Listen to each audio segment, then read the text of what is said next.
Hello everyone, welcome back to my channel pure blood demand season 3 का next episode लेकर आई हूँ। Please channel को सब्सक्राइब करना, लाइक करना एंड कमेंट करके बताना ये एफएफ कैसा लगा आप सबको। तो गाइस, नेक्स्ट एपिसोड शुरू करने से पहले एक छोटा सा बात मैं क्लियर कर देती हूँ। जो मैंने पहले वाले एपिसोड में कहा था कि वांगजी ने विंग के लिए वही सॉन्ग प्ले किया जो सॉन्ग वांगजी ने विंग के लिए लिखा था। तो किसी ने मुझे कमेंट किया कि विंग और वांगजी तो एक दूसरे को पसंद नहीं करते थे, खासकर वांगजी जो विंग को नफरत करता था 16 साल पहले, तो वो कैसे विंग के लिए सॉन्ग लिख सकता है। तो मैं उन्हें बताना चाहता हूँ कि वांगजी ने एक बार विंग के लिए सॉन्ग लिखा था विदाउट किसी तरीके के लव इमोशन के, और वो सॉन्ग वांगजी ने तब मतलब लिखा नहीं था, क्रिएट किया था जब विंग और वांगजी श्वेनु केव में फंस गए थे। तो ये भी अनटेम जैसा ही था। मैंने पहले ही बताया था कि अनटेम जैसा सब कुछ होगा, इसलिए विंग और वांगजी एक साथ ही पड़े होंगे। ऑब्वियसली श्वेनु केव में भी फंसे हैं, और फिर जाके विंग ने डार्क कल्टिवेशन को अपनाया था, और डार्क कल्टिवेशन अपनाने के बाद ही तो वांगजी विंग से नफरत करने लगा था। उससे पहले विंग को वो उतना खास पसंद नहीं करता था, लेकिन नफरत थोड़ी करता था उससे पहले। तो आई होप आप लोग समझ गए होंगे। तो चलिए शुरू करते हैं आज का एपिसोड। पिछले एपिसोड में हमने देखा था विंग और वांगजी ने एक बहुत अच्छा टाइम स्पेंड किया था। फिर जब वो उस कॉटेज में गए थे जहाँ पर गांव वालों ने उनको रहने के लिए जगह दिया था, वहाँ पर जाके उनको पता चलता है कि वेनचिंग सारे स्टूडेंट्स को लेकर निकल गई है आगे। विंग और वांगजी ने इस बात को नॉर्मली लिया था, लेकिन ये कोई नॉर्मल बात नहीं था। विंग और वांगजी जहाँ पर एक दूसरे के साथ बहुत अच्छा टाइम स्पेंड करते हुए लैन क्लैन की तरफ आ रहे थे, वहीं पर लैन क्लैन एक बार फिर से तबाह हो रहा था। जैसे आज से 17 साल पहले वेंस के हाथों तबाह हुआ था, ठीक वैसे ही एक बार फिर लैन क्लैन तबाह हो रहा था। विंग और वांगजी जब लैन क्लैन पहुंचे तब अंधेरा हो गया था। विंग और वांगजी बहुत सुबह निकले थे। अंधेरा होने से पहले उन्हें लैन क्लैन पहुंच जाना चाहिए था, लेकिन अंधेरा होने के बाद वो पहुंचे, क्योंकि वो दोनों बहुत ही शांति से आ रहे थे। होता है ना, जब दो कपल या फिर दो प्यार करने वाले इंसान एक साथ कहीं जाते हैं तो उनके दिमाग में यही ख्याल रहता है कि थोड़ा आहिस्ते से चलना, बातें करना, टाइम स्पेंड करना, जितना हो सके अपने प्यार के साथ वक्त बिताना। तो इसी चक्कर में वांगजी और विंग को थोड़ा समय लग गया लैन क्लैन पहुँचने में। लैन क्लैन के गेट पर, मतलब कबीले के गेट पर आके ही वांगजी को शक हुआ, क्योंकि गेट पर कोई भी डिसिपल नहीं था और ना ही कोई बैरियर था। दिन में कबीले का जो मेन गेट है ना, वहाँ पर बैरियर नहीं रहता है, लेकिन अंधेरा होने के वक्त ही बैरियर दे दिया जाता है। और ऑब्वियसली हर टाइम, दिन हो या रात, कबीले के मेन गेट पर डिसिपल्स रहते हैं, लेकिन अभी कोई भी नहीं है। वांगजी और विंग एक दूसरे की तरफ देखते हैं, क्योंकि ये बात विंग को भी पता है। वांगजी और विंग आगे जाते हैं। जैसे जैसे वांगजी और विंग आगे जा रहे थे ना, वांगजी को बहुत अजीब सा फील हो रहा था, कुछ बुरा हुआ है ऐसा उसे महसूस हो रहा था, और विंग उसे बहुत नेगेटिव एनर्जी महसूस हो रहा था। इतना नेगेटिव एनर्जी, वो भी लैन क्लैन से, ये कैसे हो सकता है? विंग अपने मन में ही ये सवाल कर रहा था। वांगजी ने एक हाथ से विंग का हाथ टाइटली पकड़ के रखा था। कुछ दूर वांगजी और विंग जाते ही उनका पैर अपने आप ही ठहर जाता है। वो दोनों ही हैरानी से सामने का नज़ारा देखने लगते हैं। सामने कुछ लैंड डिसिपल्स थे, लेकिन वो नॉर्मल नहीं थे, वो तो कठपुतली बन चुके थे। विंग हैरान था, कठपुतली? ये तो बस वही बना सकता है ना?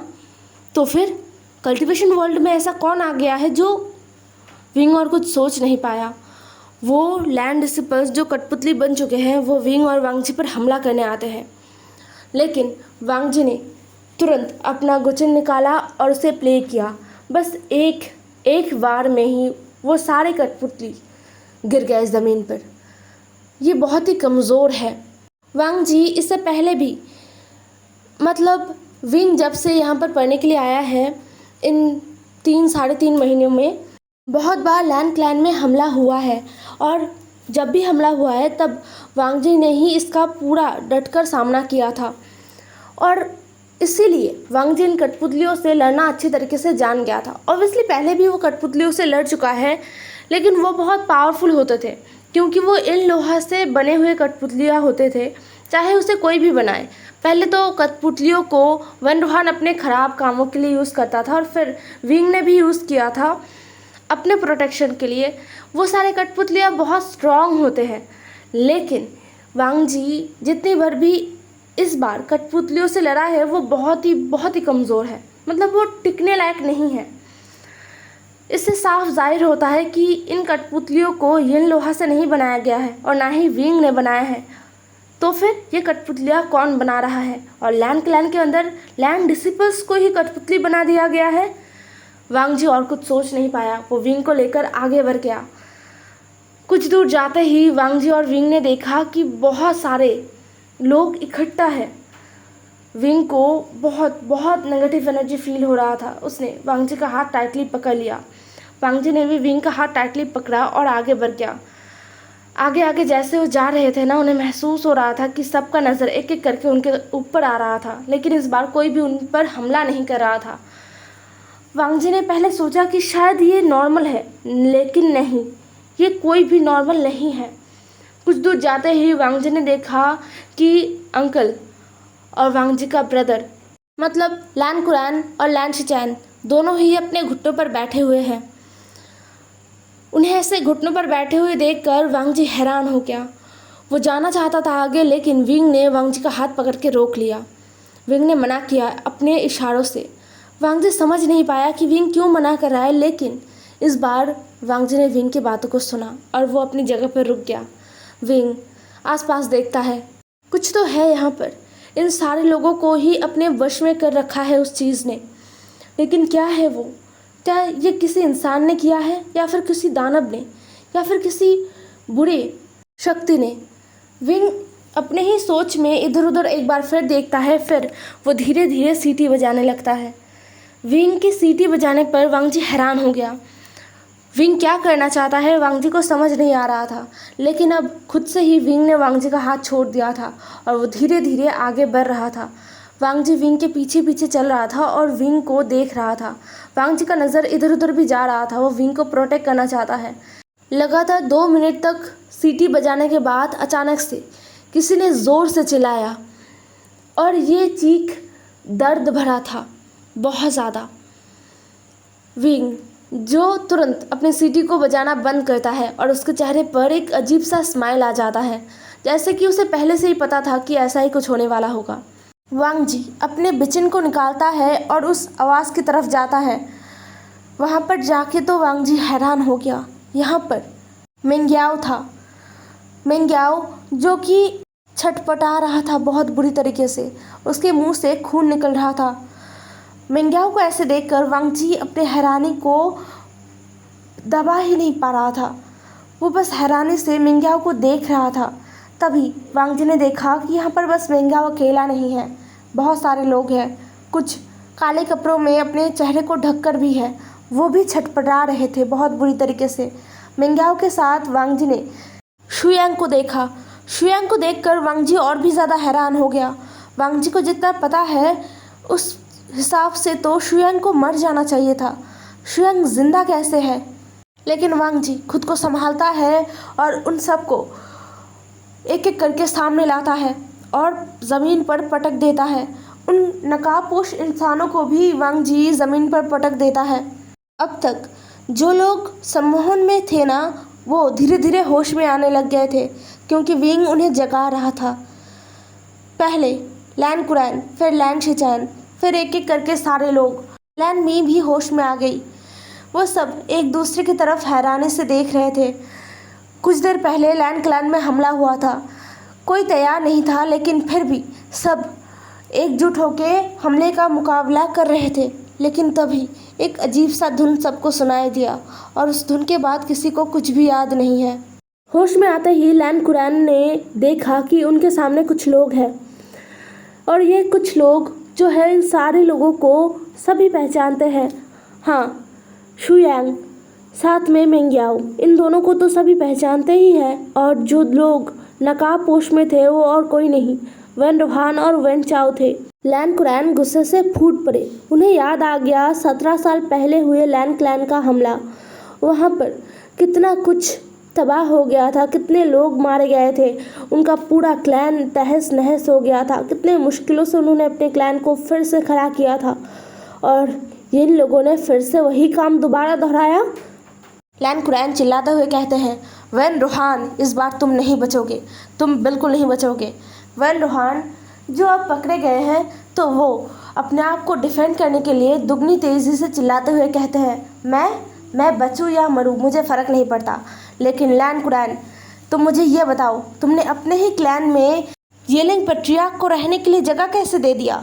तुम कुरैन, तुम जो हर वक्त ये कहते रहते हो कि तुम डार्क कल्टिवेशन को समर्थन नहीं करते हो, तुमने अपने ही क्लैन में येलिंग पैट्रियार्क को रहने के लिए जगह दे दिया। लैन कुरैन को समझ नहीं आया। उन्होंने कहा, वैन रूहान साफ साफ बोलो तुम क्या कहना चाहते हो, और येलिंग पैट्रियार्क वो कहाँ से आने वाला है? वो अब नहीं है, वो मर चुका है, क्या तुम्हें नहीं पता?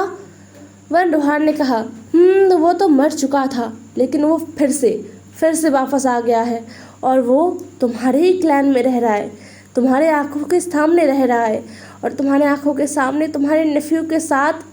इतना कह के वैन रूहान चुप हो गए। उनके चेहरे पर एक बहुत ही घटिया सा स्माइल था। सारे लोग वैन रूहान की बातों को सुन रहे थे। इस तरफ वांग जी ने विंग का हाथ दोबारा पकड़ लिया था एकदम कस के। वो इस बार किसी भी हालत में किसी के कहने पर, मतलब किसी भी हालत में, सिर्फ किसी के कहने पर नहीं, अगर यहाँ पर गॉड खुद भी आ जाए और कहे कि वांग जी को विंग का हाथ छोड़ना होगा, तब भी वांग जी विंग का हाथ नहीं छोड़ेगा, बिल्कुल भी नहीं। इसलिए वांग जी ने विंग का हाथ पकड़ लिया था।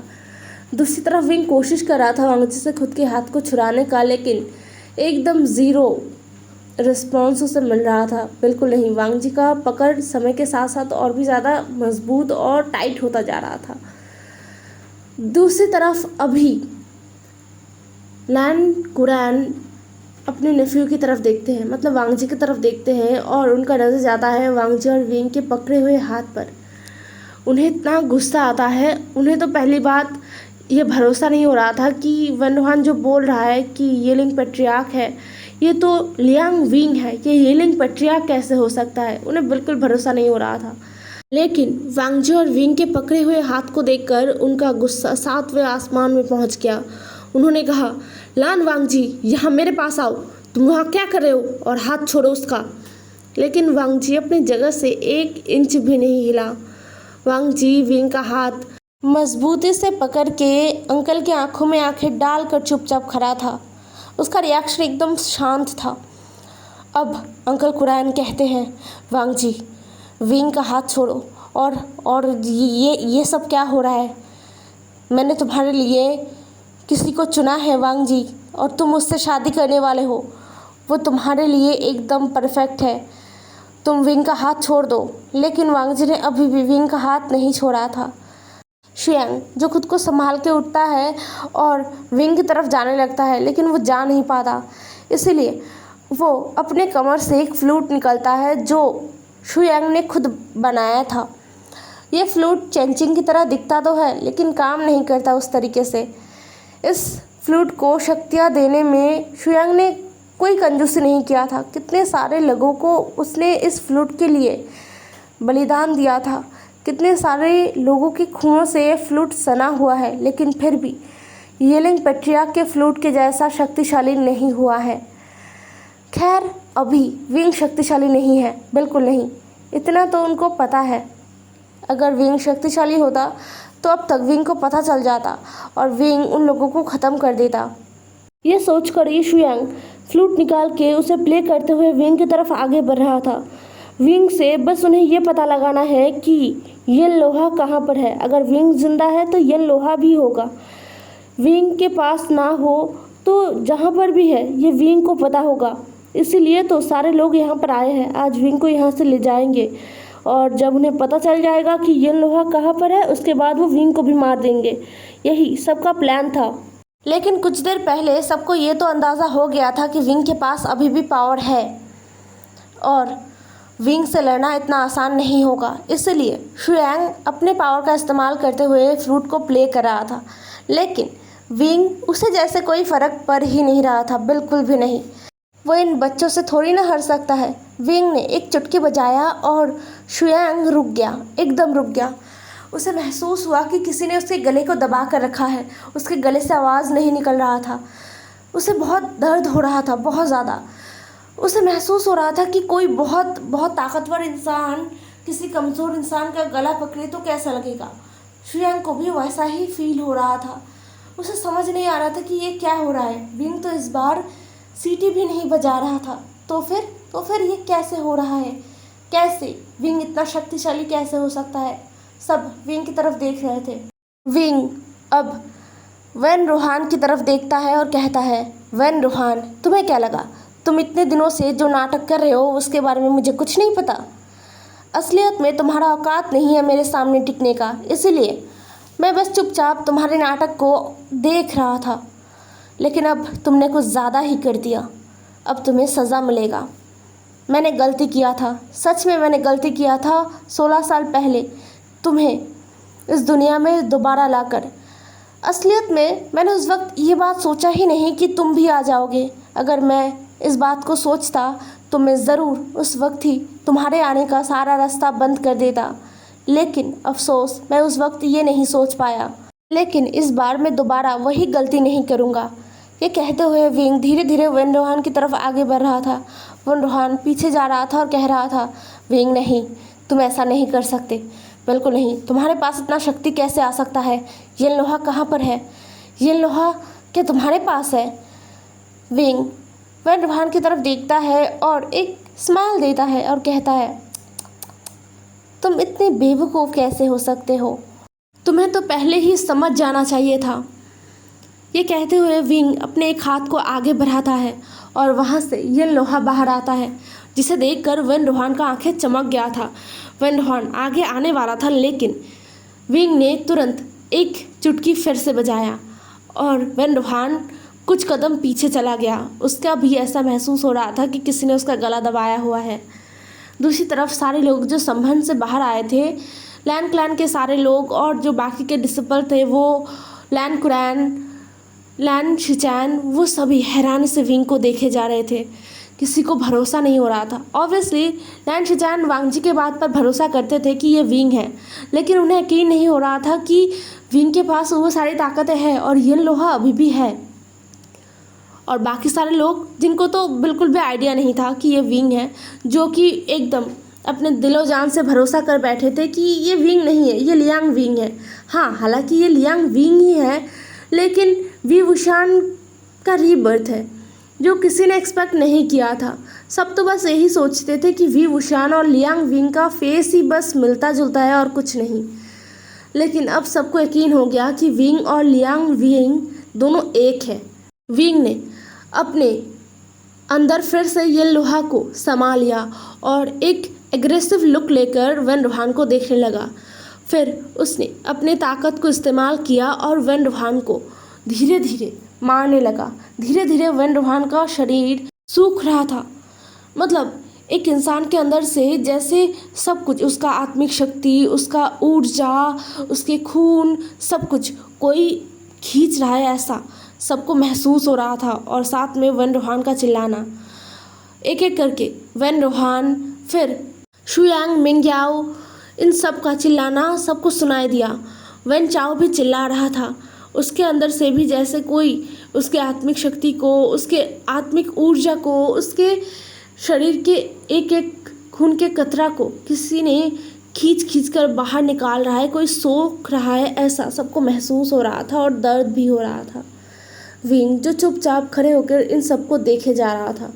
विंग कितना ज़्यादा क्रूर हो सकता है ये सबको दिखाई दे रहा था। आज लियांग विंग के अंदर सबको येलिंग पैट्रियार्क दिख रहा था।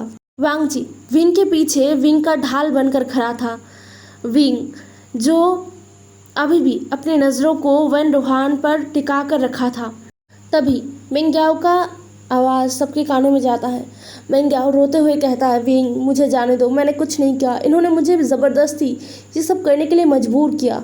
विंग ने एक टेढ़ा स्माइल किया और मिंग्याओ की तरफ देखने लगा। मिंग्याओ जो अपना इनोसेंट फेस बनाकर फिर से कहने लगता है, विंग मुझे जाने दो, मैं मरना नहीं चाहता, मैंने कुछ नहीं किया। इन्होंने मुझ पर ज़बरदस्ती ये करने के लिए मजबूर किया, वरना मैं कभी भी ऐसा कुछ नहीं करता।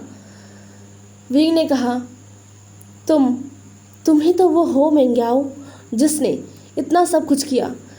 मेरे साथ तुम्हारा कोई दुश्मनी नहीं था, फिर भी तुमने मेरे साथ वो हरकत किया जो कोई दुश्मन भी किसी के साथ ना करे। वो तुम ही तो हो जिसने पूरे कल्टीवेशन वर्ल्ड में ये फैलाया था कि मैं एक राक्षस हूँ, मैं सबको ख़त्म कर दूंगा, मेरे इरादे सही नहीं हैं, जबकि मैं सबको प्रोटेक्ट करना चाहता था, मैं कमज़ोर को मदद करना चाहता था। क्या मैं गलत बोल रहा हूँ? मिंग्याओ जो विंग की बातों को सुनता है और कहता है, नहीं, मैंने ऐसा कुछ नहीं किया। फिर मिंग्याओ रोते हुए लैंसचान की तरफ देखता है और कहता है, बिग ब्रदर प्लीज़ प्लीज़ मुझे बचा लीजिए, मैं मरना नहीं चाहता, मैंने ऐसा कुछ भी नहीं किया।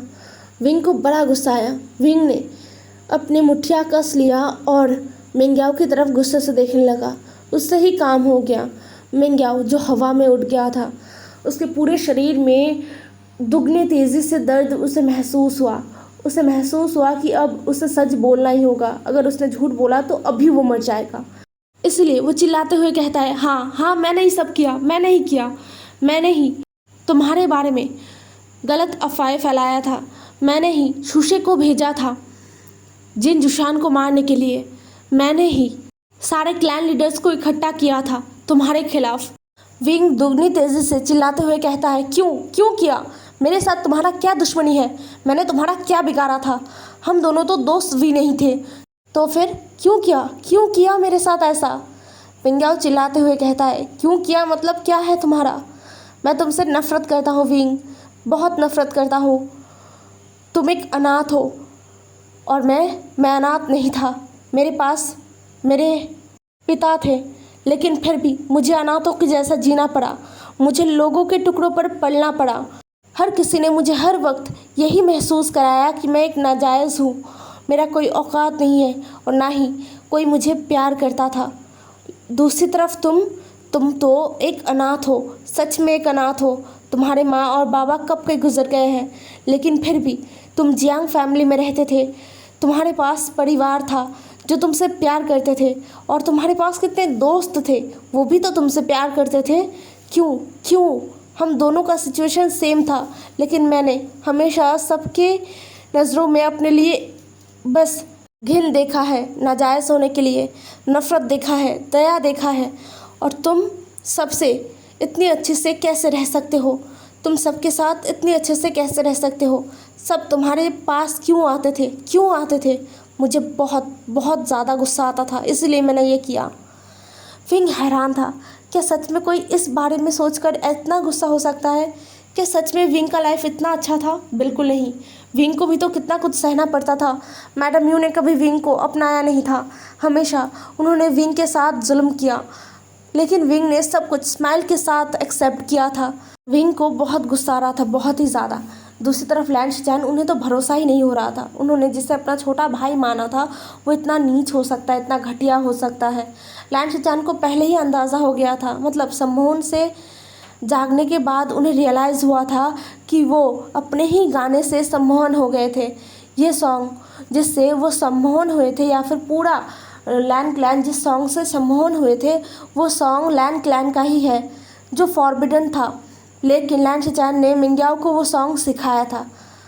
लैंसचान को भरोसा नहीं हो रहा था कि उनके सिखाए गए सॉन्ग से उनको ही सम्मोहन किया गया। लैंसचान कुछ कह पाते उससे पहले ही किसी ने ज़ोर से चिल्लाया और कहा, वी वुशियान, सबको छोड़ दो अभी, वरना ये सारे लोग मर जाएंगे। विंग पीछे मुड़ता है, वांगजी भी और सारे लैन क्लैन के लोग, लैंसचान, अंकल कुरैन सब उस तरफ देखने लगते हैं। वहाँ पर वेन जुलियो था, और वेन जुलियो के साथ सारे डिसिपल थे जिन्हें लेकर वांगजी जल दानव को मारने गया था। वहाँ पर आईवान, जिंगी, जिंगलिन, वेन हान, वेन ही, वेन चिंग और भी 2-3 डिसिपल, सब लोग बंधे हुए थे।